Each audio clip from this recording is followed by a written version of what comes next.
Hi everyone everybody মাই brothers cancer corner shop.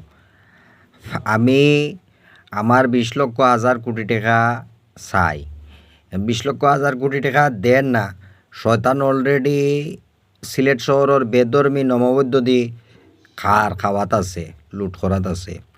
দেন পাকিস্তানে তার দেশ ব্যস্ত মনে হয়, আর ইন্ডিয়ায় তার দেশরে দিছে বেদর্মী তো দেশ ইন্ডিয়াও দিছে ভারত মহাদেশ ইহুদিরে অনুপ্রবেশ করিয়া। মানে ইহুদি এই যা আছে সারা বাংলাদেশের ভিতরে সব জেসা লাহান হোক ইহুদি বাইতুল মুকাররমার লাগেন না ইহুদি তার সারা বাংলাদেশের ভিতরে ইহুদি পন্থায় সারা দেশ দখল করছে। ইহুদি টেকা দিত আমার 20 লক্ষ 1,000 কোটি টাকা। এখন যদি ইহুদি 10 মিনিট পরে পরে তার নমবৈদ্যর মন্ত্রতন্ত্র দিয়ে আমার ম্যাজিক খুনায় খানোর ভিতরে, আর তার ব্যবসা 750 কোটির শয়তান দেশের শয়তান প্রেসিডেন্ট দেখাইতো, ডোনাল্ড ট্রাম্প প্রেসিডেন্ট।